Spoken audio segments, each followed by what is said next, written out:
Hi friends, இன்னைக்கு இந்த வீடியோவில் வெறும் ரெண்டு பொருள் வச்சு ரொம்ப ஈஸியாக நல்ல சாஃப்டான டேஸ்டியான ஸ்வீட் எப்படி பண்ணதாங்க பார்க்க போகிறோம். கிட்ஸுக்கெல்லாம் ரொம்ப பிடிக்கும். வெறும் 2 பொருள் மட்டும் போதுங்க. இதை ஒன்ஸ் நீங்கள் செஞ்சு வச்சுக்கிட்டிங்கன்னா 1 மாதம் வரைக்கும் கூட உங்களுக்கு கெட்டு போகாது. இப்போ இந்த ஸ்வீட்டை நம்ம எப்படி பண்ணுறதுன்னு பார்க்கலாங்க.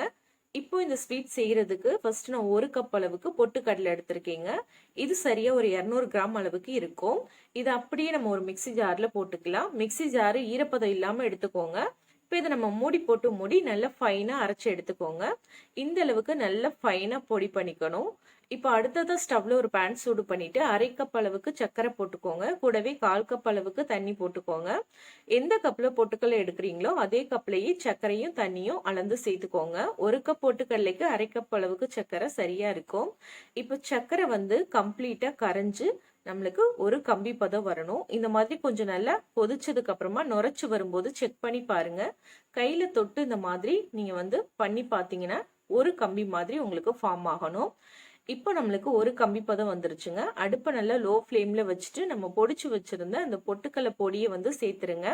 சேர்த்துட்டு இதை நல்லா மிக்ஸ் பண்ணிக்கோங்க.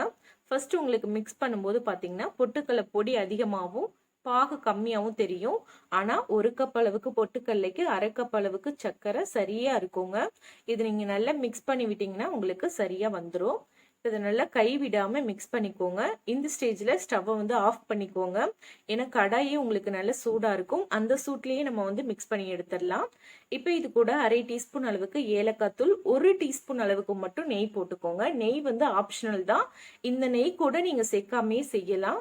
கொஞ்சமா நம்ம நெய் சேர்த்துக்கிட்டா நல்ல வாசனையா இருக்கும். அதுக்காக தான் நான் 1 டீஸ்பூன் அளவுக்கு நெய் போட்டிருக்கேங்க. நெய் ஆப்ஷனல் தான், நீங்க வேணாட்டி ஸ்கிப் பண்ணிக்கலாம். இப்போ இதை நல்லா மிக்ஸ் பண்ணிக்கோங்க. இந்த அளவுக்கு மிக்ஸ் பண்ணதுக்கு அப்புறமா இந்த சூட்டோட அப்படியே ஒரு பட்டர் பேப்பர்ல மாத்திக்கோங்க.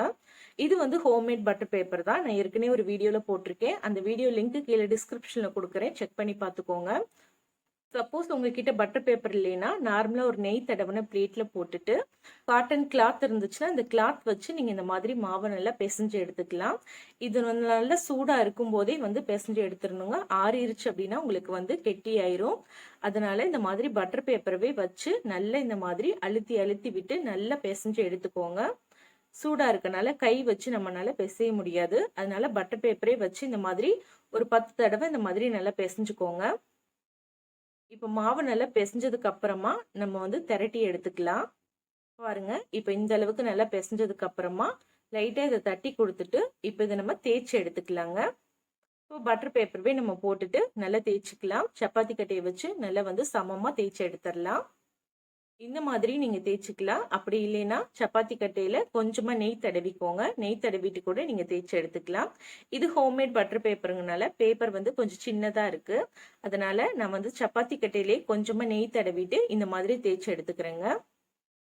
ஒரு 1/2 இன்ச் அளவுக்கு திக்கா இருக்க மாதிரி தேய்ச்சிக்கோங்க. ஒரு 2-3 சப்பாத்தியை நம்ம ஒன்னா வச்சா எந்த அளவுக்கு ஒரு திக்னஸ் இருக்குமோ அந்த திக்னஸ்ல தேய்ச்சி எடுத்துக்கோங்க. இப்ப தேய்ச்சி எடுத்தாச்சு.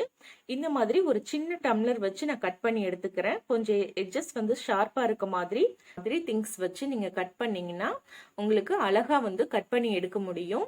அது மாதிரி இந்த மாவுடைய சூடு ஆறுறதுக்கு முன்னாடியே நீங்க கட் பண்ணி எடுத்துடணும். அந்த மாதிரி கட் பண்ணி எடுத்தீங்கன்னா கட் பண்ணி எடுக்கும்போது ரொம்ப ஈஸியா வரும். இல்லைன்னா கொஞ்சம் கஷ்டமா இருக்கும். அவ்வளவுதான். உங்களுக்கு எந்த ஷேப்ல வேணுமோ அந்த ஷேப்ல நீங்க கட் பண்ணிக்கலாம். குக்கி கட்டர் வச்சிருந்தீங்கன்னா அதுக்கு தகுந்த மாதிரி நீங்க கட் பண்ணி எடுத்துக்கலாம். நான் இந்த சின்ன டம்ளர்ல தான் கட் பண்ணி எடுத்திருக்கேன். இப்போ எல்லா மாவையும் கட் பண்ணி எடுத்தாச்சுங்க. இந்த மீதி இருக்க மாவை நம்ம அப்படியே சாப்பிட்டுக்கலாம். இப்போ அவ்வளவுதாங்க, நம்மளோட சூப்பரான ஸ்வீட் ரெடி ஆயிருச்சு. வெறும் பொட்டுக்கடலை சர்க்கரை மட்டும் போதும். எனக்கு பாத்தீங்கன்னா 1 கப் பொட்டுக்கல்ல 1/2 கப் சர்க்கரை எடுத்ததுல 15 பீஸ் கிட்ட கிடைச்சதுங்க. கண்டிப்பா நீங்களும் இதே மாதிரி ட்ரை பண்ணி பாருங்க. இதை ஏர்டைட்டான பாக்ஸ்ல போட்டு ஸ்டோர் பண்ணிக்கிட்டா 1 மாதம் வரைக்கும் உங்களுக்கு கெட்டு போகாது. கிட்ஸ் எல்லாம் விரும்பி சாப்பிடுவாங்க. ட்ரை பண்ணிட்டு எப்படி வந்ததுன்னு மறக்காம கமெண்ட்ல சொல்லுங்க. இந்த ரெசிபி உங்களுக்கு பிடிச்சிருந்தா வீடியோக்கு ஒரு லைக் கொடுத்து வீடியோவை ஃப்ரெண்ட்ஸ் கூட ஷேர் பண்ணிக்கோங்க. சப்ஸ்கிரைப் பண்ணலைன்னா மறக்காம நம்ம சேனலை சப்ஸ்கிரைப் பண்ணிக்கோங்க ஃப்ரெண்ட்ஸ். தேங்க்யூ, பாய்.